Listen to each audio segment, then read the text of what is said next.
ब्राह्मणं बालं तां वृद्धं रोगिणं स्त्रियं शरणोपसृतं सत्त्वं नात्याक्षी शरणप्रदः किंचितं ब्राह्मणं वा। अभी मैराथन के टाइम पे नहीं, समय कम है, बाद में। अभी हम लोग ऐसे ही 3 बार मैं बोलूंगा, उसके बाद क्लास शुरू। कच्चित कहीं त्वम तुम ब्राह्मणम ब्राह्मणों को बालम बालक को गाम गाय को वृद्धम बूढ़े व्यक्ति को रोगिणम रोगी को स्त्रियम स्त्री को शरण उपसृतम रक्षा के लिए आए हुए को सत्वम किसी जीव को न क्या अत्याक्षी शरण नहीं दी हो शरण प्रदा जो शरण का पात्र रहा है।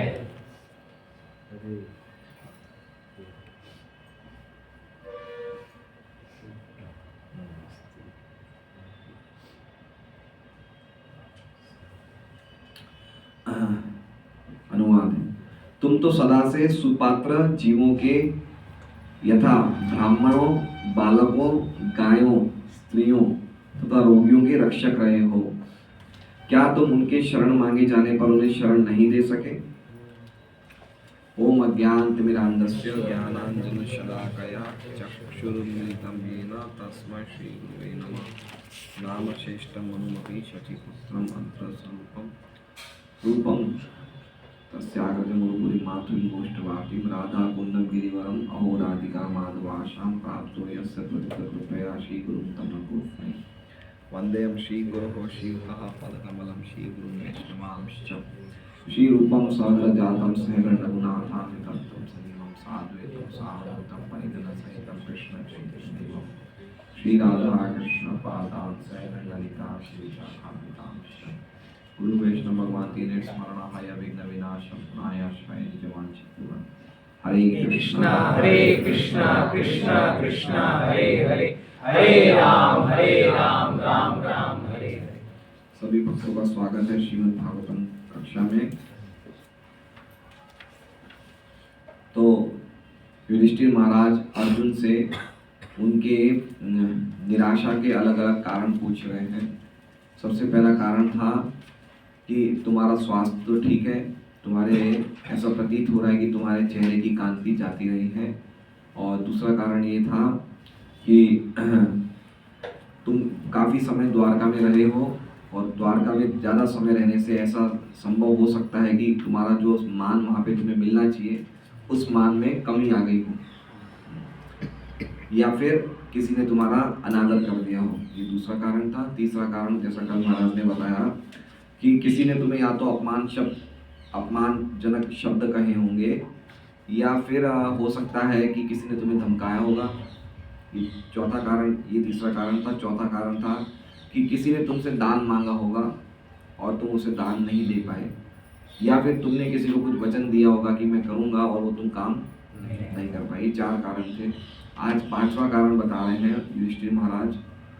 कच्चित तुम ब्राह्मणं बालम गाम वृद्धम रोगिणं स्त्रियं शरणोपसृतं सत्वं नात्याक्षी शरणप्रदः। क्या कह रहे हैं युधिष्ठिर महाराज? तुम मतलब तुम लिखा हुआ है ऊपर, तुम मतलब तुम सदा से ही, और सबसे आखिरी वर्ड क्या है? शरणप्रदः। तुम सदा से ही शरणागत के रक्षक हो। जो शरण लेने तुम्हारे पास आता है तुमने सदैव उनकी रक्षा करी है। फिर वर्ड पढ़िए, कच्चित किंतु किसी को, यद्यपि तुमने हमेशा से कभी किसी को मना नहीं किया है, कच्चित लेकिन किंतु कहीं तुम ब्राह्मणों को, ब्राह्मणों को, गाम मतलब गाय को, वृद्धम मतलब बालम मतलब बालक को, गाम मतलब गाय को, वृद्धम मतलब वृद्ध व्यक्ति को, इसमें क्या लिखा है वृद्धम का अर्थ? बूढ़े व्यक्ति को। और रोगिणम, रोगिणम मतलब रोगी को, और स्त्रियम मतलब स्त्री को। कहीं तुम इनको रक्षा तो नहीं प्रदान कर पाए, कहीं तुम इनको रक्षा तो प्रदान नहीं कर पाए, या फिर शरणोपश्रुतम, शरणोपश्रुतम तुम्हारी शरण में आने वाला, तुम्हारी शरण में आने वाला सत्वम, सत्वम मतलब अन्य और कोई जीव, ये 5 की क्या तुम रक्षा नहीं कर पाए? तुम तो सदैव ही शरणागत के रक्षक हो, तो क्या अगर तुम्हारे पास ब्राह्मण आए होंगे, गाय आई होगी, या कोई रोगी आया होगा, बालक आया होगा, स्त्री आई होगी, कोई बूढ़ा व्यक्ति आया, तो क्या तुमने कभी उन्हें शरण में नहीं रखा, उनकी रक्षा नहीं करी? या फिर शरणोपश्रुतम सत्वम, या फिर अन्य कोई जीव भी अपनी रक्षा के लिए अगर तुम्हारे पास आया होगा, न मतलब क्या, आत्याक्षी मतलब तुमने उन्हें रक्षा प्रदान नहीं करी। ठीक है, जैसे मान लीजिए कि अर्जुन का पुराना स्टेटस ऐसा था कि उनके पास अगर कोई भी आता है ये 5-6 जनों में से, वो कभी भी किसी को मना नहीं करते। तो अब उनका जब चेहरा लटका हुआ है, तो युधिष्ठिर महाराज को डाउट हुआ कि कल को ऐसी चीजें, ऐसे लोग आए होंगे और तुमने मना कर दिया होगा। आप समझ रहे बात को?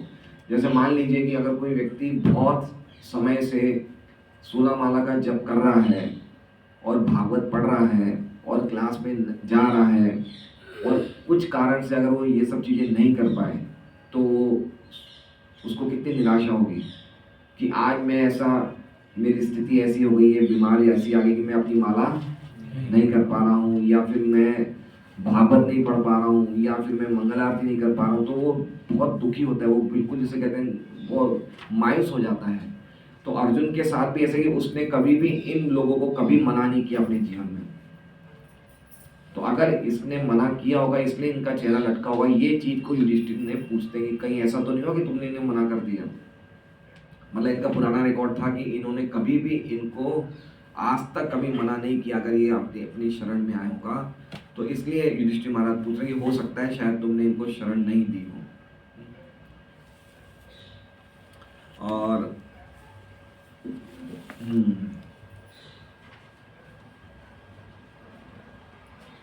श्रीधर स्वामी कह रहे हैं, अन्यद्वा शरणाम तवं सत्वं प्राणी मात्रं न त्यक्तवानसि किम यस्तम पूर्वम शरणप्रद आश्रयप्रद, कि आपकी शरण में कोई भी प्राणी का आपने त्याग कर दिया है क्या?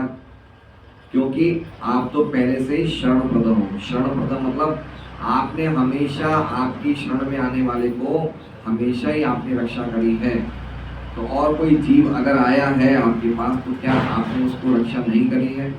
ऐसा श्रीधर स्वामी बता रहे हैं। और विश्वनाथ चौधरी ठाकुर बता रहे हैं, दो ही चीज बता रहे हैं कि शरणोपश्रिष्टम का अर्थ बता रहे हैं कि जो व्यक्ति शरण ले लेता है, और सत्वम का अर्थ बता रहे हैं अन्य जीवात्मा। जीवात्मा सत्वम का अर्थ क्या होता है? जीवात्मा। सत्वम मतलब उसका सत्व, उसका जीव, जो भी जीव अगर अर्जुन की शरण में आएगा तो वो खाली हाथ नहीं जाएगा। ये अर्जुन की एक बहुत बड़ी क्वालिटी थी, अर्जुन ने सभी पांडवों की। तो ये युधिष्ठिर महाराज पूछ रहे हैं। हम तात्पर्य देते हैं श्री प्रभुपाद का।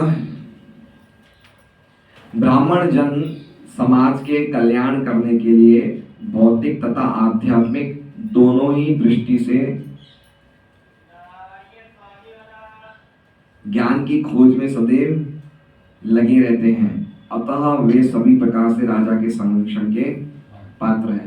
अब ये चीज बता रहे हैं इसमें प्रभुपाद जी तात्पर्य में कि ये जो 5-6 लोगों का वर्णन किया है इसमें, ब्राह्मण, बच्चे, गाय, स्त्री, वृद्ध और योग रोगी, ये 6 लोगों का वर्णन किया। बोले अगर ये 6 लोगों का कोई भी सरकार इन 6 लोगों की केयर करती है, इनकी रक्षा करती है, तो देश की स्थिति कभी भी खराब नहीं हो सकती है। और उसमें सबसे इम्पोर्टेंट क्या है? ब्राह्मण है। तो सबसे पहले बता रहे हैं, वैसे भगवान का तो एक नाम है गौ ब्राह्मण हिताय च, तो भगवान सबसे पहले गाय माता को इम्पोर्टेंस देते, लेकिन दोनों एक साथ मिलते जुलते हैं, गाय और ब्राह्मण। तो सबसे पहले प्रभुपाद जी बता रहे हैं कि ब्राह्मण जन समाज के कल्याण कार्य के लिए भौतिक तथा आध्यात्मिक दोनों ही दृष्टि से ज्ञान की खोज में सदैव लगे रहते हैं। देखिए, ब्राह्मणों में दो डिवीजन होते हैं, एक होते हैं विप्र और एक होते हैं ब्राह्मण। विप्र कौन होते हैं? विप्र जो होते हैं जो अनुष्ठान कर्मकांड ये सब कराते हैं जिससे लोगों का कल्याण हो, है ना। कोई ना कोई अनुष्ठान करवाना या कर्मकांडी यज्ञ करवाना, ये विप्रों का काम है, ठीक है। ब्राह्मणों का क्या काम है? आध्यात्मिक ज्ञान देना, ये ब्राह्मण का। ब्राह्मण मतलब वो विप्र जब आध्यात्मिक स्थिति में और ज्यादा ब्रह्म जानाति इति ब्राह्मण, जब वो आध्यात्म की क्षेत्र में और आगे जब कोई व्यक्ति बढ़ जाता है, रिसर्च करने लग जाता है और ज़्यादा वो जिसे कहते हैं ना और ज़्यादा एडवांस हो जाता है, तो वो ब्राह्मण माना जाता है। तो ब्राह्मण का कार्य क्या है? लोगों का कल्याण करना। और ऐसे ब्राह्मणों की रक्षा करना किसका काम है? सरकार का। एक्चुअली में अगर कोई व्यक्ति प्रचार कर रहा है, गीता भागवत या कोई फुल टाइम प्रीचिंग कर रहा है, तो उसका पूरा खर्चा कायदे में तो सरकार को उठाना चाहिए।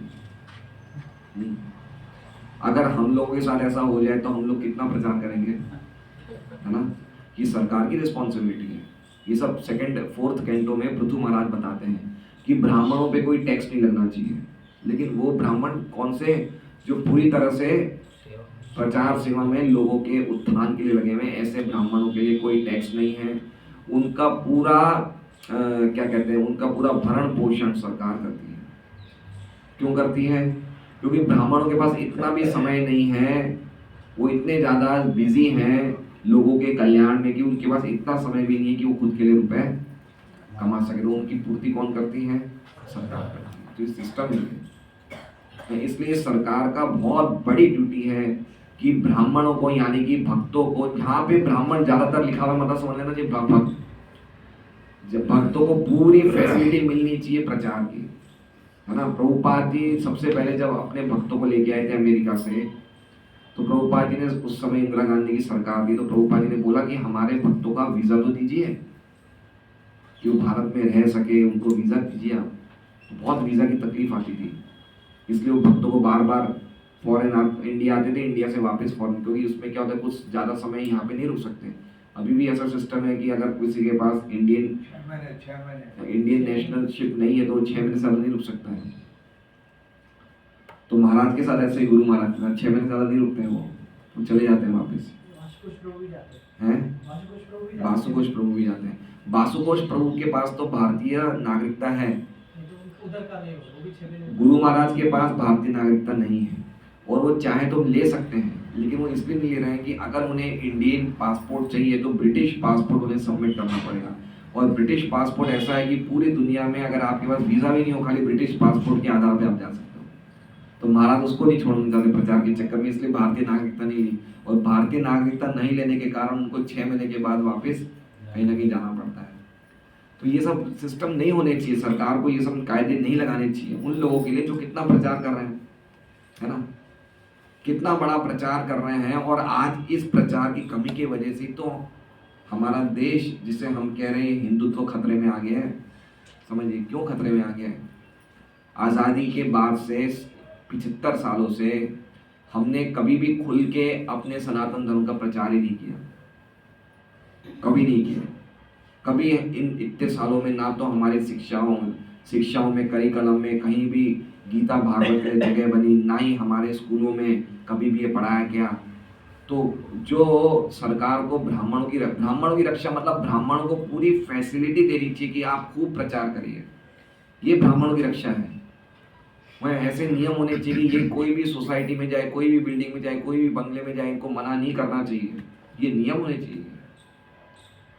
लेकिन आज देखिए हम लोग को, हमारा सबसे बड़ा जो प्रचार करते हैं, आज देखा जाए तो एक तरह से मैं अगर बहुत ही कड़वे शब्दों में बोलूँ कि हमारी सबसे बड़ी जो जिसे हम कहते हैं हिंदू संस्कृति का सबसे बड़ा शत्रु ही खुद हिंदू ही है, बहुत बड़ा शत्रु है। उसे ना तो गौ की रक्षा में कोई इंटरेस्ट है, ना ही उसे गीता भागवत में इंटरेस्ट है। उसकी स्थिति इतनी ज्यादा दयनीय हो गई है।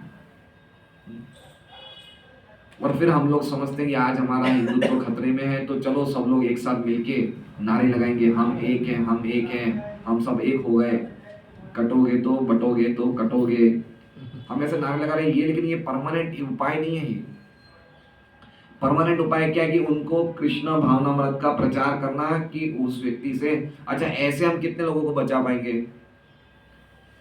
ऐसे नारे लगाने से या हिंदुत्व की रक्षा इस प्रकार के से करने से कितने लोगों को हम हिंदू बना पाएंगे? तो वो रास्ता ज्यादा सही है, या जो प्रभुपाद ने किया कि विदेशों में जाके विदेशियों को भक्त बना दिया, वो रास्ता? भक्त बन गया, एक तरह से वो हिंदू ही बन गया ना। अब जैसे कल महाराज आए, कहाँ से आए थे? साउथ अफ्रीका से, लेकिन वो क्या बोले? बोले मुझे भारत में रहने का कितना अच्छा लगता है ना। उनको भारत से कितना प्रेम, तो वो बन गया, नहीं बन गए हिंदू। तो प्रभुपाद ने डायरेक्टली हिंदुत्व का प्रचार नहीं किया, लेकिन इनडायरेक्टली लोगों को हिंदू बना दिया। अभी हमारे बांग्लादेश के वो ब्रह्मचारी भक्त ने क्या कर दिया गड़बड़, उन्होंने हिंदुत्व का स्टेटमेंट्स, प्रचार सपोर्ट का स्टेटमेंट देते। तो ऐसे स्टेटमेंट देने से क्या होता है कि आपस में वैर भाव बढ़ता है। इसलिए आप देख लीजिए प्रभुपाद की प्रीचिंग्स में कभी भी उन्होंने इस प्रकार के स्टेटमेंट्स नहीं दिए। बोले कि मैं हिंदुत्व का प्रचार करने नहीं आया हूं, मैं चाहता हूं कि लोग भगवान के प्रेमी बने। लेकिन प्रभुपाद के इस प्रकार के प्रचार करने से फॉरेनर्स हिंदू बन गए। हिंदू मतलब हिंदू संस्कृति का पालन कर रहे नहीं कर रहे।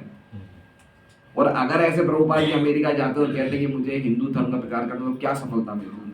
इतने सारे स्वामी, इतने सारे बाबा गए हिंदुत्व का प्रचार करने, क्या सफलता मिली? कोई हिंदू बन पाया?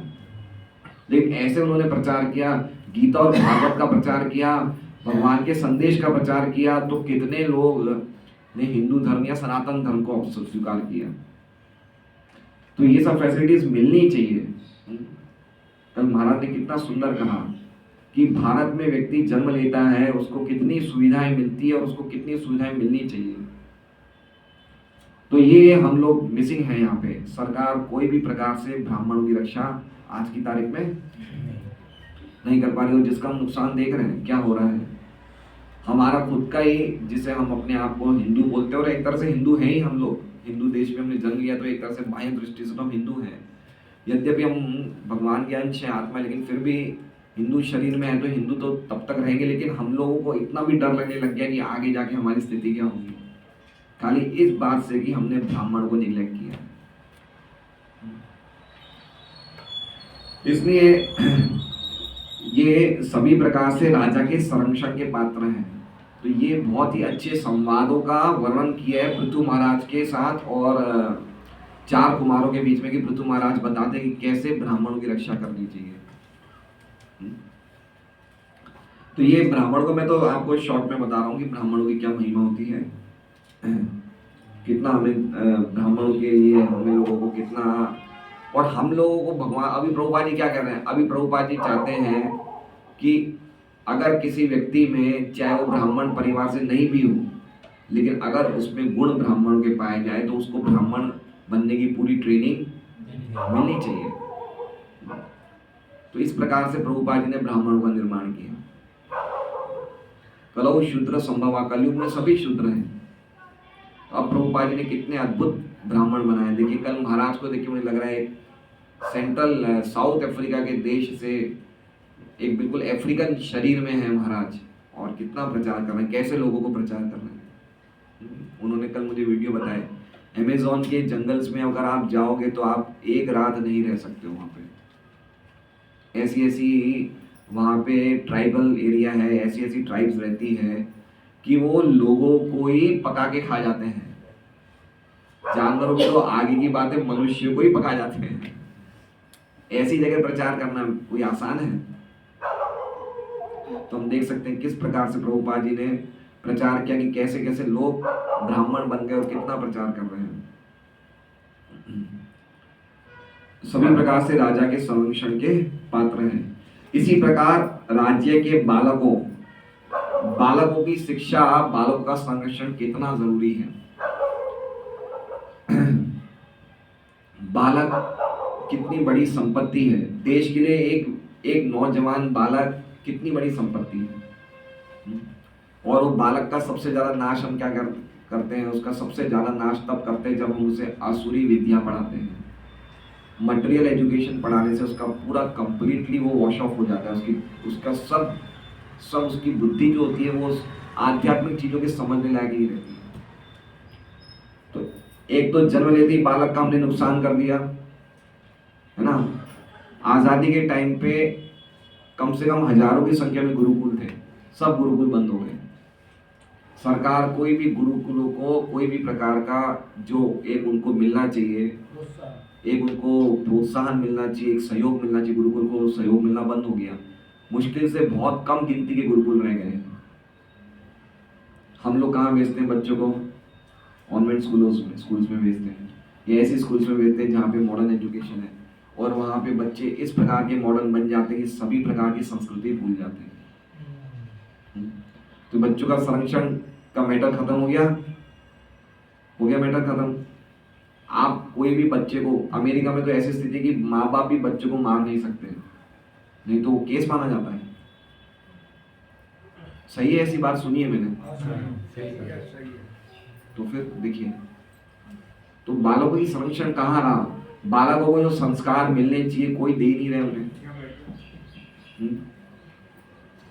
और शुरू में जो पति पत्नी को बालक उत्पन्न करने चाहिए, भगवान का चिंतन करके उत्पन्न करने चाहिए, तो वही पति पत्नी प्रायः पोर्नोग्राफी फिल्म्स देख के उत्पन्न करते हैं। सरकार ने आज तक रोक लगाई इस पे? नहीं लगाई है। पोर्नोग्राफी का मतलब अश्लील जो ये मोबाइल्स पे ये सब दिखाई जाते हैं, इससे हर बालक के हाथ में स्मार्टफोन है। हर माँ बाप चिंतित है कि मेरे बालकों का क्या होगा। बालकों के पास स्मार्टफोन्स हैं, वो इस प्रकार की मूवीज या इस प्रकार की चीज़ें देखते हैं, तो उनके हृदय में क्या भावना आएगी, कैसे बालक बनेंगे? ये बालक हैवॉक हो जाएंगे। क्या हो जाएंगे? हैवॉक मतलब क्या बोलते हैं हिंदी में? मतलब जैसे कहते हैं ना, ये आगे जाके समाज में बहुत बड़ा सर्वनाश करने का कारण बन जाएंगे। ऐसे बालक होते थे पूर्व काल में। हम भागवत से पढ़ेंगे या महाभारत से पढ़ेंगे कि अगर कोई माँ बाप के बालकों में कुछ गड़बड़ हो जाती तो माँ बाप उस बालक को त्याग देते थे। आप भागवत में पढ़िए भरत महाराज की, ये भरत महाराज जो नहीं, जड़ भरत नहीं, जो शकुंतला के वो थे, दुष्यंत के बेटे थे, शकुंतला के बेटे थे। वो भरत महाराज इतने प्रतापी राजा थे कि उनकी 3 वाइफ्स थी, 3 पत्नियां थी। उनके कुछ जो बच्चे हुए, 2-3 जो बच्चे हुए, उनकी पत्नियों ने देखा कि ये हमारे बच्चे हमारे पति के जैसे नहीं है, तो बच्चों को ही मार दिया उन्होंने। और ऐसा ही हुआ था जब दुर्योधन का जन्म हुआ था। दुर्योधन का जन्म होते विदुर जी ने धृतराष्ट्र को बोला कि ये बहुत खतरनाक सांप है, इसे मार दो आप। क्योंकि एक बालक जो असुरी प्रवृत्ति से जन्म लेता है वो पूरे समाज में हाहाकार मचा देता है। तो देखिए, पति पत्नी काम भावना से बच्चों को उत्पन्न करते हैं, इस प्रकार की फिल्में देख के बच्चों को उत्पन्न करते हैं। बच्चे ऐसी स्कूलों में भेजे जाते हैं, बच्चों को कोई संस्कार मिलते नहीं। बच्चे बड़े होकर क्या बनेंगे? ये सब दुर्योधन, हिरण्यकश्यप, हिरण्याक्ष बनेंगे। उनको भी कम से कम आत्म तत्व का तो ज्ञान था। इन लोगों को भी वर्णाश्रम धर्म का तो पालन करते थे दुर्योधन भी। ये बच्चे तो ना तो कोई संस्कार का ना कुछ पालन करते, कोई चीज का पालन नहीं करते। तो आगे जाके क्या होगा? ब्राह्मण का सुरक्षा नहीं है, बच्चों की सुरक्षा नहीं है, और क्या लिखा है? इसी प्रकार राज्य के बालकों, गायों में तो गायों का तो फिर भी चलो, गौशाला में गाय है, बछड़ों की क्या स्थिति है? सांड तो काम में रहेगी नहीं, खेती में सांड काम आते नहीं है, बैल काम आते नहीं है। कहाँ जाते हैं वो? स्लॉटर हाउस जाते हैं। स्लॉटर हाउस कौन चला रहे हैं? हिंदू। स्लॉटर हाउस चलाते हैं मुसलमान, लेकिन भेजने वाले तो हिंदू ही हैं। हिंदू भी है, बहुत है, हिंदू भी है, लेकिन प्राय मेरा कहने का मतलब है, गाय तो कौन सेवा करता है? हिंदू ही करता है।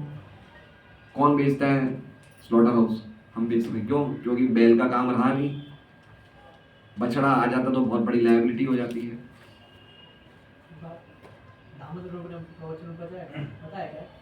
गाय को काटने का कारण हिंदू ही है, तो हिंदू लोग जब उनके काम नहीं आता तो हाँ, वो बेच देते हैं, पैसे से बेच देते हैं वो। तो कितनी दयनीय। और एक गाय, प्रभुपाद कली में, अच्छा आप देखिए, महाराज इक्ष्वाकु के बेटे प्रशरथ थे, वो उन्होंने जीवन भर शादी नहीं करी, वो खाली गौ माता की रक्षा करते थे। उनके हाथ में तलवार रहती थी, भागवत के 9वें स्कंद में उनके हाथ में तलवार रहती थी। पूरी रात वो सोते नहीं थे, गाय की जहाँ गाय रहती थी वहां पे खड़े रहते थे कि गाय माता की रक्षा करते। इतना जबरदस्त काउ प्रोटेक्शन पे हमारे पूर्व काल में इतनी रक्षा की जाती थी गौ माता की। और गौ माता में सांड ये सब गौ माता में ही आते हैं। और प्रभुपाद जी एक जगह का लिखते हैं कि कोई एक व्यक्ति आज की तारीख में व्यक्ति इतना भी नहीं जानता कि वो सुख को कमा सकता है। He can earn happiness by making cows and bulls happy. गाय और सांड को खुश करने से हर व्यक्ति खुशी कमा सकता है, सुख कमा सकता है। तो ये तो बहुत बड़ा मैटर है। सरकार एक गाय के लिए परीक्षित महाराज ने क्या जबरदस्त विरोध किया था, और आज लाखों की संख्या में गाय कट रही है, जिसका और इसका ये रिजल्ट आता है। गायों के कटने से ये रिजल्ट आता है, जो भी ये सामूहिक रूप से मर रहे हैं युद्ध में, या जो भी एटॉमिक ये वॉर हो रही है, या ये दूसरे देशों में लड़ाई हो रही है, ये सबका रीजन कारण क्या है? गौ माता की हत्या। तो गाय की रक्षा आज की तारीख में हो रही है? नहीं हो रही है। बालकों की रक्षा हो रही है? नहीं हो रही है। ब्राह्मणों की रक्षा हो रही है? नहीं हो रही है। बीजेपी के राज में तो फिर भी थोड़ी बहुत आशा करी जा सकती है, दूसरे राज्य आएंगे तो क्या होगा?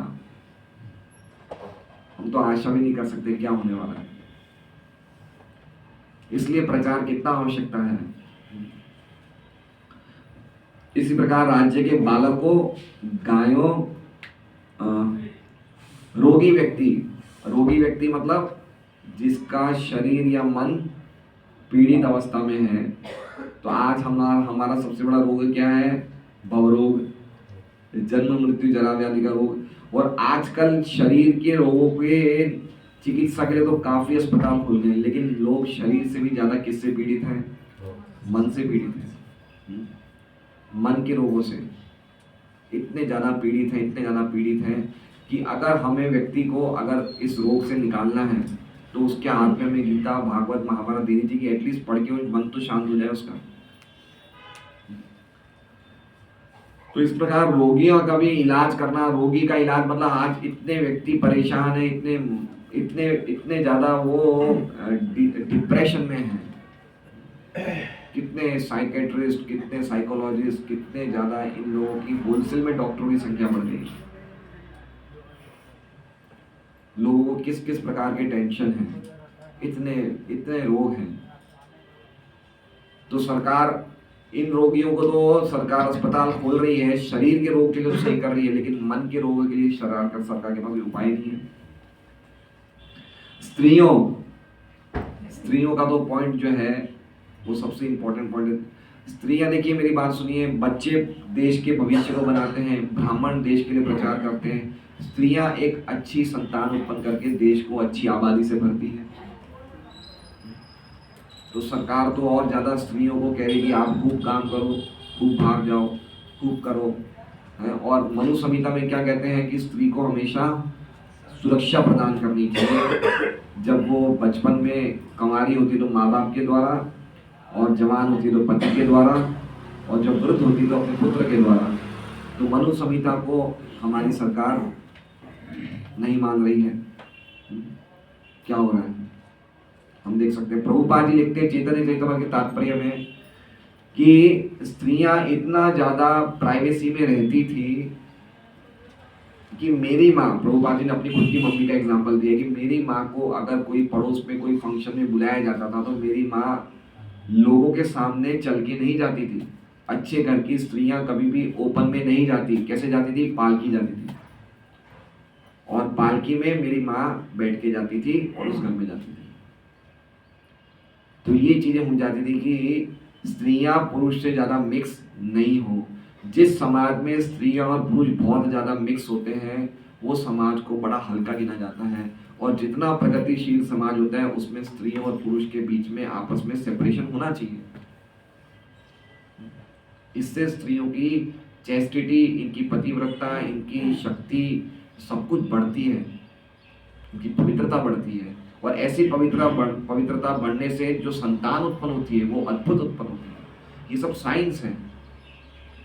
तो आजकल तो इसे खत्म ही हो गया। स्त्रियां तो शादी के पहले ही उनके एक दो अफेयर हो जाते हैं प्राय। कोई भी जवान लड़के लड़कियां एक दूसरे को स्पर्श करते हैं या जो भी करते हैं, अशुद्ध हो गई। आप देखिए दुर्योधन के उदाहरण में, दुर्योधन की बेटी का नाम था लक्ष्मणा, और सांब जाता है हस्तिनापुर, और वो स्वयंवर के टाइम पे या कुछ 21 समय तो दुर्योधन की वाइफ बेटी का हाथ छू लेता है।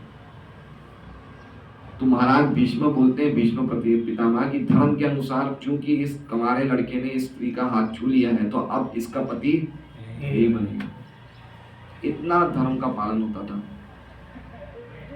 16,100 रानियों का ही देख लीजिए आप, चूंकि उनको नरकासुर ने किडनैप कर लिया था, अब उन रानियों को वर्णाश्रम सिस्टम के अनुसार उन रानियों के साथ, उन कन्याओं के साथ कोई विवाह नहीं कर सकता था। ये सिस्टम होता था वर्णाश्रम सिस्टम। वैदिक सिस्टम ये कहता है कि अगर कोई जवान लड़की अपने घर को छोड़ के कहीं रात को रहती है तो उसको कोई समाज स्वीकार नहीं। ये सिस्टम होते थे। तो ये सिस्टम ऐसा नहीं था कि कोई पिछड़ापना है या फिर कोई दकियानुसी समाज, नहीं। ये स्त्रियों की पवित्रता को मेंटेन करता है, उनकी प्यूरिटी मेंटेन करता है। अर्जुन का यही तो प्रश्न था, स्त्रीषु दुष्टासु वार्ष्णेय जायते वर्ण संकर, कि अगर स्त्रियां पल्यूट हो जाएगी तो वर्ण संकर संतान उत्पन्न होगी। तो स्त्रियों का क्या प्रोटेक्शन होता था। अभी आप देखिए महाराज चाहते हैं वर्णाश्रम, नंदग्राम में, अगर नंदग्राम में तो एक पर्दा लगा हुआ है बीच में, मंदिर में जाएंगे तो एक पर्दा लगा हुआ है, तो वहां पे तो भक्त लोग, पुरुष अलग बैठते हैं, माताएं अलग बैठती है, और मंगल आरती के टाइम पे या भागवत क्लास के टाइम पे दोनों एक दूसरे को देख भी नहीं सकते। ये चीजें बता रही है कि कितना स्त्रियों को ऊंची प्रोटेक्शन मिलती थी, कितनी ऊंची प्रोटेक्शन मिलती थी। तो वो खत्म हो गई है, कोई भी प्रकार की सुरक्षा खत्म हो गई है स्त्रियों को। यहाँ तक कि आज की तारीख पे तो हमारी समाज की स्त्रियों से ज्यादा तो मुस्लिम स्त्रियों को प्रोटेक्शन मिलती है ना। आज भी उनके इतने ज्यादा उनके स्ट्रॉन्ग नियम है कि वो अपनी मुसलमान लड़कियों को नौकरी वोकरी नहीं करवाते होंगे। अब धीरे धीरे उन लोग में भी चालू हो गया, लेकिन इतने ज्यादा वो इस मामले में इतने ज्यादा स्टॉन्च थे, वो कट्टर थे, वो पर्दे में रहते हैं। तो देखिए कितना ज्यादा इस मामले में भी। तो ऐसी जगह जहाँ पे ये सब चीजों को कोई प्रोटेक्शन नहीं मिल रहा है तो कैसा समाज बनेगा। गाय प्रोटेक्टेड नहीं है, ब्राह्मण प्रोटेक्टेड नहीं है, रोगी प्रोटेक्टेड नहीं है, स्त्रियां प्रोटेक्टेड नहीं है। रोगी कैसे प्रोटेक्ट नहीं है? रोगियों को इलाज फ्री मिलना चाहिए, ये सरकार का काम है। तो आजकल तो फ्री हॉस्पिटल में हम जाते ही नहीं है, हमें तो अच्छे से अच्छा इलाज चाहिए, और अच्छे से अच्छा इलाज चाहिए तो फिर डॉक्टर है, और डॉक्टर भी एक तरह से एक स्लॉटरमैन ही है। वो तो इस प्रकार का ऑपरेशन चलाता है कि आप ऐसे ऐसे रेट लगाता है कि आपकी सब नानी याद आ जाती है। तो स्त्रियां का भी प्रोटेक्शन बड़ा खतरे में है। और सबसे आखिर में क्या बता रहे हैं? वृद्ध पुरुषों का, वृद्ध पुरुषों की सुरक्षा, मतलब जिस प्रकार किसने किसको सुरक्षा प्रदान करी? विदुर जी ने धृतराष्ट्र को सुरक्षा दी। ये वृद्ध पुरुषों की सुरक्षा की, वृद्ध पुरुष को कि वापस ये बकरा बकरी चूहा चूही नहीं बन जाए, इसलिए इनका वृद्धता में पूरा समय भगवान के चिंतन में कैसे जाना चाहिए, इसकी व्यवस्था भी सरकार को करना चाहिए। कि कोई भी वृद्ध व्यक्ति है वो समय अपना खराब नहीं करके वो पूरी तरह से भगवान में लगे, जिसका जीता जागता उदाहरण विदुर जी ने बताया। अब आज देख लीजिए, आज आप कोई बिल्डिंग के नीचे अगर 25-30 वृद्ध होंगे तो क्या खेलेंगे? ताश खेलेंगे बैठ के बातें। हमने कितनी जगह डिस्ट्रीब्यूशन में देखा है कि वृद्ध लोग ये करते हैं, क्योंकि उन्होंने कभी भक्ति का अभ्यास किया नहीं और अब मन लग नहीं रहा है तो अब करते ही नहीं बिल्कुल। चलो कोई बात नहीं, धृतराष्ट्र ने भी अभ्यास नहीं किया, लेकिन कैसे ना कैसे की ना उसने भक्ति। इसलिए वृद्धों को संरक्षण मतलब उनको आदर देना चाहिए और उन्हें भगवान के कार्य में लगे, इस प्रकार से सरकार को प्रयास करना चाहिए। तो वृद्ध पुरुषों को राज्य या क्षत्रिय राजाओं के संरक्षण की अपेक्षा रहती, तो ऐसे लोगों को राजा संरक्षण देते थे। ये गवर्नमेंट के कार्य हैं कि ऐसे लोगों को पूरी तरह से प्रोटेक्शन मिलना चाहिए। प्रोटेक्शन मतलब वो अपनी ड्यूटी कर सके अच्छी तरह, ये ध्यान रखना चाहिए। हर एक, ये सरकार का काम है कि हर एक बूढ़ा भक्ति में लगा हुआ है, ये सरकार का काम है देखना। अगर कोई ताश खेल, भाई तू ताश क्यों खेल रहा है? कर भक्ति कर। ये सरकार को फोर्स करना चाहिए। और ये सरकार ऐसी होती थी, सरकार ये देखती थी कि वर्णाश्रम, पूर्व काल में राजा देखते थे कि हर एक व्यक्ति अपने वर्ण और आश्रम के अनुसार अपनी ड्यूटी कर रहा है नहीं कर रहा है। अगर वो नहीं कर रहा है तो उसको कराई जाती थी। जैसे हमने देखा भगवान राम के उदाहरण में, वो शूद्र था, वो अपने ड्यूटी नहीं कर रहा था, वो गलत ड्यूटी कर रहा था, वो ब्राह्मण को ड्यूटी वो कर रहा था, तो मार दिया भगवान राम ने। तो राजा का काम है कि लोगों को सुरक्षा के साथ साथ देखना चाहिए कि हर एक व्यक्ति अपनी ड्यूटी कर रहा है या नहीं कर रहा है। लेकिन आज किसी को लेन देन नहीं है। आज सरकार को क्या चाहिए, आप टैक्स भर दो, जो आपको करना है करो। सेक्युलर सरकार है, आप भक्ति करो, हमें क्या लेन देन है, आप टैक्स भरो। तो ऐसी स्थिति हो गई है हमारे देश की, इतनी दयनीय स्थिति हो गई है कि किसी को कोई लेन देन नहीं है, किसी को कोई पड़ी नहीं है, इसको आपको इंटरेस्ट है तो करो, नहीं मत करो, कोई नहीं है। सरकार का कोई तरह का एनफोर्समेंट ही नहीं है। यदि ऐसे जीवों को क्षत्रिय या राजा या राज सत्ता की ओर से संरक्षण नहीं मिलता तो ये क्षत्रिय या राज्य के लिए लज्जास्पद है। यदि अर्जुन के साथ सचमुच ही ऐसी घटनाएं घटी थी तो महाराज युधिष्ठिर उनके विषय में जानने के लिए आतुर थे। हरे कृष्णा। श्रीमद् भागवतम की। तो आज का वैसे विषय तो बहुत बड़ा था, बहुत चर्चा हो सकती थी सब चीज़ों पे, लेकिन हमारे पास अभी हमें डिस्ट्रीब्यूशन में भी जाना है, तो इसलिए बहुत इंपॉर्टेंट है कि हमें डिस्ट्रीब्यूशन करना चाहिए। आज हम लोग ने शाम का प्रोग्राम नहीं रखा, तो मैं चाहता हूँ आज हम लोग दिन भर डिस्ट्रीब्यूशन करें। श्री गुरु गुरु मुख पद्म वाक्य चित्रित करिया क्या, आर ना करियो मने आशा।